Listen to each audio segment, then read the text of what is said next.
Hello students, class 12 का solutions का part number 9 जिसमें हम लोग डिस्कस करेंगे depression in freezing point. Depression in freezing point that is a colligative property. Colligative property के already हम लोगों ने 3 प्रॉपर्टी के बारे में डिस्कस कर चुके हैं हम लोग। तो आज कोलिगेटिव प्रॉपर्टी का तीसरा प्रॉपर्टी जिसका नाम है डिप्रेशन इन फ्रीजिंग पॉइंट।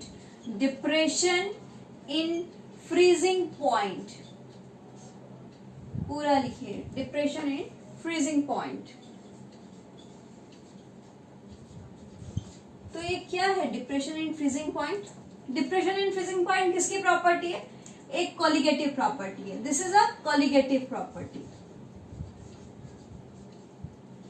और कोलिगेटिव प्रॉपर्टी क्या है? कोलिगेटिव प्रॉपर्टी किसकी प्रॉपर्टी है? Colligative property is a property of solution. Property of solutions. Solution की एक प्रॉपर्टी है जिसका नाम है colligative property. Property of solution which depends on number of solute particles. Solute के नंबर पर डिपेंड करता है, नेचर पर डिपेंड नहीं करता है। तो देखिए, कोलिगेटिव प्रॉपर्टी एक सॉल्यूशन की ऐसी प्रॉपर्टी जो सॉल्यूट के अमाउंट पर डिपेंड करता है, सॉल्यूट के नंबर पर डिपेंड करता है, बल्कि सॉल्यूट के नेचर पर डिपेंड नहीं करता है। और ये कोलिगेटिव प्रॉपर्टी के भीतर आ रहा है डिप्रेशन इन फ्रीजिंग पॉइंट। कि डिप्रेशन इन फ्रीजिंग पॉइंट क्या है? तो देखिए, हर एक टॉपिक के हमारे भीतर 3-4 पार्ट होंगे। पहले तो ये क्या है डिप्रेशन इन फ्रीजिंग पॉइंट, उसके बाद इसका ग्राफिकल पॉइंट, ग्राफिकल डिस्कस करेंगे ग्राफ बना के। तीसरा हम लोग डिस्कस करेंगे कि उसके फॉर्मूला बेस्ड क्या हो सकता है, फॉर्मूला बेस्ड क्या कोलिगेटिव प्रॉपर्टी है, फॉर्मूला। और लास्ट में फोर्थ कुछ न्यूमेरिकल्स बनाएंगे, एक सम बनाएंगे। तो इस तरह से करने से हम लोगों का एक टॉपिक कंप्लीट होता है। तो डिप्रेशन इन फ्रीजिंग पॉइंट क्या है? तो अगेन हम लोग मान लीजिए मैं 2 कंटेनर ले रहे हैं। 2 कंटेनर में एक में केवल सॉल्वेंट है। सॉल्वेंट यानी प्योर सॉल्वेंट, प्योर सॉल्वेंट। मान लीजिए वाटर ले लीजिए, पानी ले लीजिए। प्योर सॉल्वेंट कौन है आपका? वाटर, पानी। You have taken pure solvent as water, पानी ले लिए। और यहां पे सॉल्वेंट तो है ही, सॉल्वेंट में कुछ एडेड सॉल्यूट भी है, that is solvent plus solute, दोनों है। तो ये क्या है? Solvent plus solute. सॉल्वेंट और सॉल्यूट को मिला दिया तो क्या होगा? Equals to solution. तो 2 कंटेनर है, दोनों कंटेनर में एक में प्योर सॉल्वेंट है और दोनों को एक ये है सॉल्यूशन है। अब इन दोनों कंटेनर में जो चीज है उन लोगों को हम लोग फ्रीज करना चाह रहे हैं, दैट इज सॉलिडिफाई करना चाह रहे हैं। सॉलिडिफाई का मतलब होता है कि अगर मेरे को लिक्विड से सॉलिड में कंप्लीट करना है, कोई सब्सटेंस लिक्विड में है और उसको मुझे सॉलिड में बदलना है, तो उस प्रोसेस को हम लोग बोलते हैं सॉलिडिफिकेशन। तो ये जो सॉलिडिफिकेशन प्रोसेस है ये किस टेम्परेचर पर होता है? किस टेम्परेचर पर?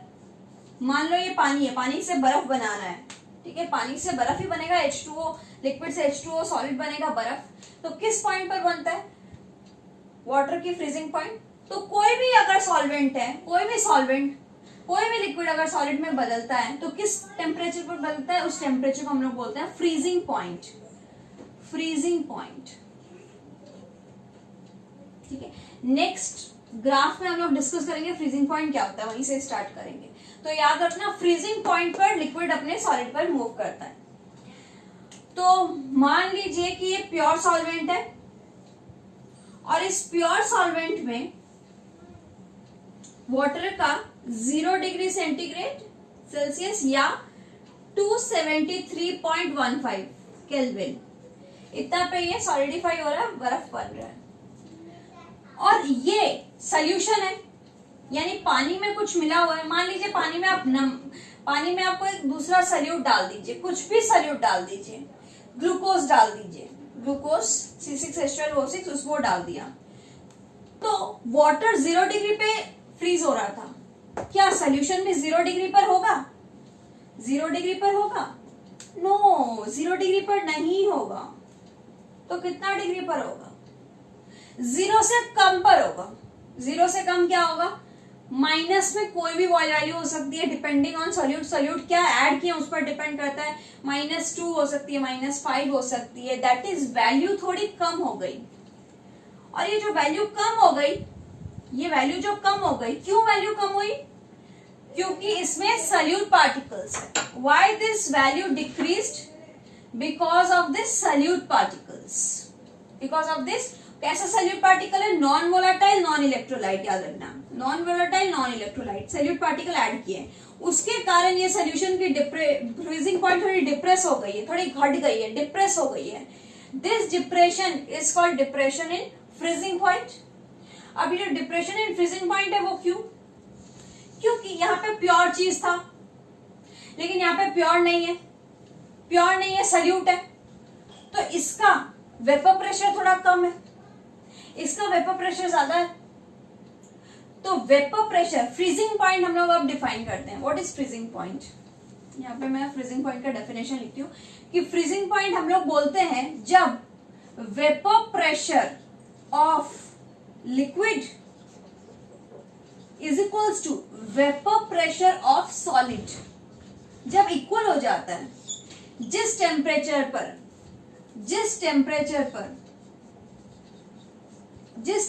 पर लिक्विड का वेपर प्रेशर और सॉलिड का वेपर प्रेशर इक्वल हो जाता है, तब उस पॉइंट को, उस टेम्परेचर को हम लोग बोलते हैं फ्रीजिंग पॉइंट।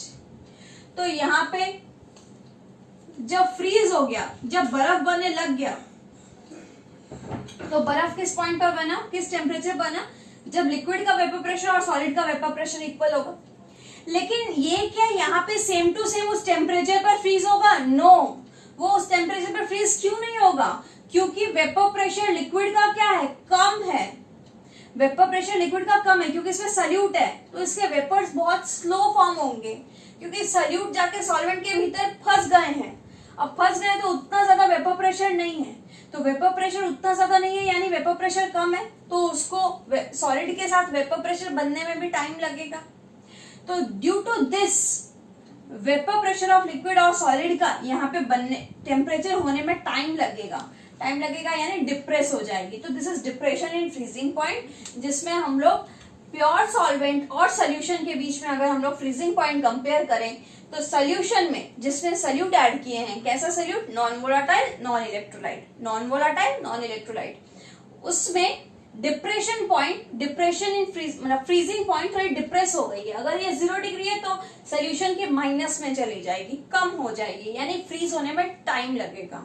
ओके, तो अब नेक्स्ट देखते हैं कि इसका ग्राफिकल पॉइंट ऑफ व्यू क्या है, ग्राफ क्या सजेस्ट करता है।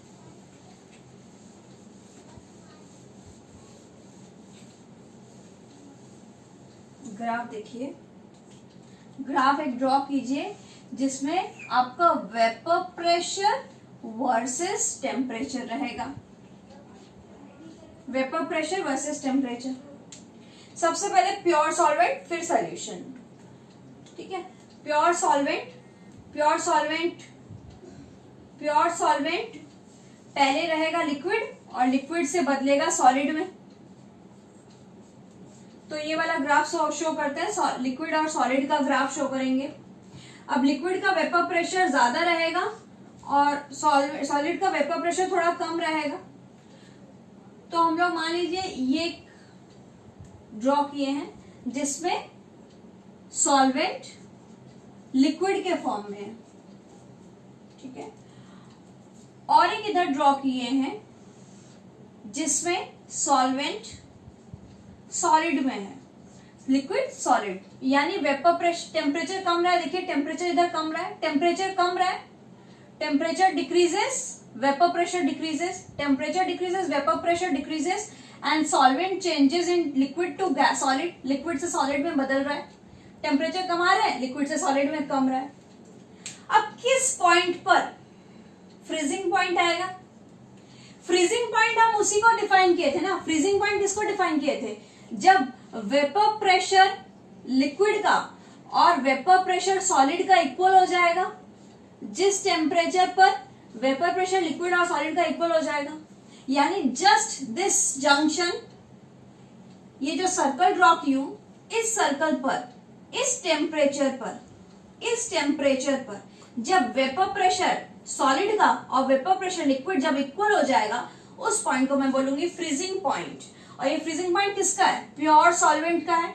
तो मैं इसको नोट करती हूँ TF not, because it is freezing point of pure solvent. ठीक है, तो ये सॉल्वेंट का अभी तक सब कुछ फ्रीजिंग पॉइंट ऑब्टेन किए हैं vapour pressure versus temperature graph में। अब नेक्स्ट मूव करते हैं सोल्यूशन की तरफ। सोल्यूशन में क्या होता है? सॉल्यूट एडेड रहता है, तो सॉल्यूट एडेड रहता है तो वेपर प्रेशर थोड़ा कम है, सोल्यूशन का वेपर प्रेशर थोड़ा कम है, तो सोल्यूशन का ग्राफ कैसे जाएगा? सोल्यूशन के ग्राफ में ये है सोल्यूशन। सोल्यूशन यानी कौन? जिसमें सोल्यूट ऐड है लिक्विड के फॉर्म में। ये नीचे से ग्राफ क्यों गया? नीचे से ग्राफ इसलिए गया क्योंकि वेपर प्रेशर सॉल्वेंट का ज्यादा होगा और सोल्यूशन का वेपर प्रेशर कम होगा, क्योंकि उसमें सोल्यूट एडेड है। तो थोड़ा नीचे से ग्राफ स्टार्ट किए। अब जैसे जैसे टेम्परेचर कम कर रहे हैं, ये भी लिक्विड सॉलिड की तरफ बदलेगा बदलेगा बदलेगा बदलेगा। अब आ गया आपका बदला बदला बदला बदला। अब ये जो पॉइंट आया, दिस सर्कल, इस सर्कल के बाद ये लिक्विड क्या बदल गया? सॉलिड बदल गया। ये है सॉलिड। तो this temperature where vapour pressure of solution in liquid state is equals to vapor pressure of solution in solid state. ठीक है, this point is called TF, freezing point of solution के freezing point। अब आप लोग इस graph में समझ ही पा रहे हैं कि देखिए ये पॉइंट यहाँ, ये पॉइंट यहाँ, ज्यादा ग्रेटर वैल्यू किसकी है? TF नॉट की ग्रेटर वैल्यू है, यानी freezing point of pure solvent ज्यादा है और freezing point of solution less है। तो सोल्यूशन का फ्रीजिंग पॉइंट डिप्रेस हो गया, तो इसीलिए उस टॉपिक का नाम है ना डिप्रेशन इन फ्रीजिंग पॉइंट। किस लिए डिप्रेशन इन फ्रीजिंग पॉइंट? ये सोल्यूशन की प्रॉपर्टी है जिसमें सोल्यूशन की फ्रीजिंग पॉइंट डिप्रेस हो जाती है as compare to pure solvent. तो इस डिफरेंस को हम लोग मार्क करते हैं del TF, that is depression in freezing point. और ये डेल TF फिर आपका क्या बनेगा? Del TF equals to greater value minus smaller value, that is TF not freezing point of pure solvent minus TF freezing point of solution. Del TF क्या है? Depression in freezing point. TF not है आपका freezing point of pure solvent और TF है आपका freezing point of solution. ठीक है, तो ये आपका सब कुछ हो गया। डेल TF की वैल्यू मिल गई। ये ग्राफ आपका वेपर प्रेशर वर्सेस टेम्परेचर है जिसमें सॉल्वेंट और सोल्यूशन का फ्रीजिंग पॉइंट शो किए हैं। फ्रीजिंग पॉइंट डिफाइन करते हैं, बोलो freezing point. Yes, freezing point हम लोग बोलते हैं जब वेपर प्रेशर लिक्विड और वेपर प्रेशर सॉलिड इक्वल हो जाता है, दोनों का उस टेम्परेचर पर फ्रीजिंग पॉइंट अटेन हो जाती है। तो ये ग्राफिकल पॉइंट ऑफ व्यू था जिसमें डिप्रेशन एंड फ्रीजिंग पॉइंट किया। अब नेक्स्ट मूव करते हैं कि इसका फॉर्मूला क्या बनेगा।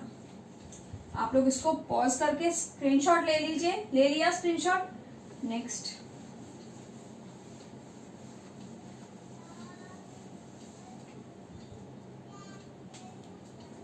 डेल TF, जैसे एलिवेशन इन बॉइलिंग पॉइंट क्या था वैसे del TF, since it is a colligative property, it depends on number of solute particles. तो सॉल्यूट पार्टिकल्स का नंबर पर डिपेंड करने के लिए directly proportional to molality of solution. And del TF is equals to constant, that is KF। KF is a constant, side में लिखेंगे कौन कौन क्या क्या कांस्टेंट है। Del TF is equals to KF एक कांस्टेंट। मोलालिटी का फॉर्मूला क्या है? Number of moles of solute. नीचे आपका लिख देता है मोलालिटी का फॉर्मूला पास में। Molality is equals to number of moles of solute by volume of solution in litre. ठीक है, और ये सोल्यूट के मोल्स। और नंबर ऑफ मोल्स का फॉर्मूला क्या है? Given mass of solute, molar mass of solute divided by molality है। आई एम वेरी सॉरी, मैं मोलारिटी का फॉर्मूला लिखती हूँ। Molality is equals to number of moles of solute by mass of solvent in kg। Mass of solvent in kg।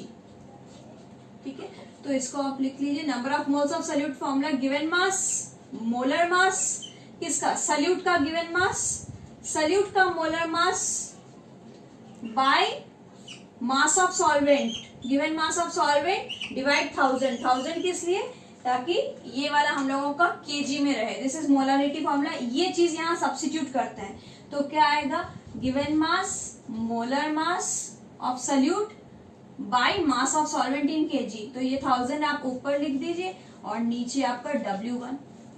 तो this forms a formula for your freezing point depression. इसमें से आपको molar mass अगर M2 पूछेगा निकालने तो M2 कैसे निकलेगा, M2 आएगा KF into W2 by 1000 divided by del TF into W1। तो अगर मोलर मास पूछे तो M2 निकालने को पूछ सकता है, कभी पूछ सकता है how much of solute is added तो W2 पूछ सकता है, KF निकालने दे सकता है, डेल TF का TF। अब डेल TF की जगह हम लोग क्या पुट कर सकते हैं, डेल TF की जगह TF not minus TF is equals to that particular value KF into W2 into 1000 by M2 into W1। Clear all formula. और अब पास में लिखते हैं क्या है, KF लिख लीजिए, KF है आपका मोलर डिप्रेशन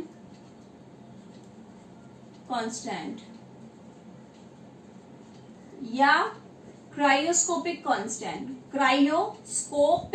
कांस्टेंट, जिसका यूनिट होगा केल्विन केजी पर मोल। केल्विन केजी पर मोल क्यों हुआ, क्योंकि मोलालिटी का यूनिट क्या है, मोलालिटी का यूनिट मोल पर केजी और डेल TF का यूनिट केल्विन, तो केल्विन डिवाइडेड बाय मोल पर केजी, तो आ जाएगा केल्विन केजी पर मोल आ गया KF का। और KF किस पर डिपेंड करता है, डिपेंड्स ऑन, KF किस पर डिपेंड करता है, KF depends on, KF depends on number of nature of solvent, KF depends on nature of solvent. ठीक है, 99% आपको KF की वैल्यू गिवन रहेगी, बाई चांस KF की वैल्यू नहीं रहेगी तो KF का वैल्यू लिख लीजिए, KF इज इक्वल्स टू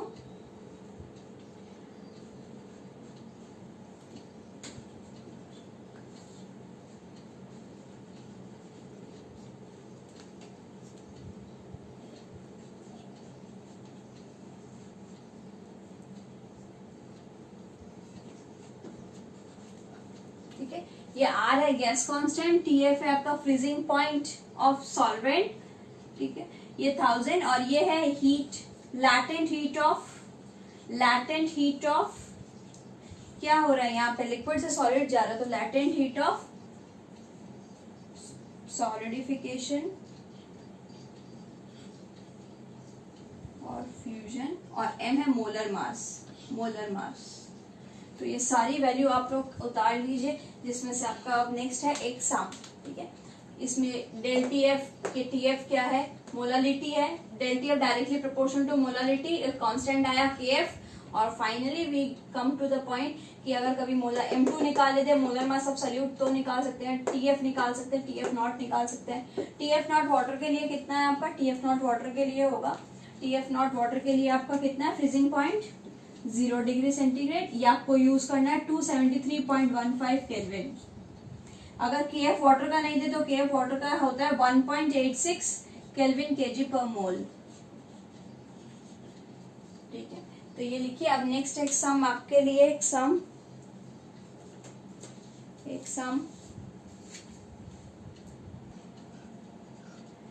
तो देखिए आपके सामने एक सम है डिप्रेशन एंड फ्रीजिंग पॉइंट का।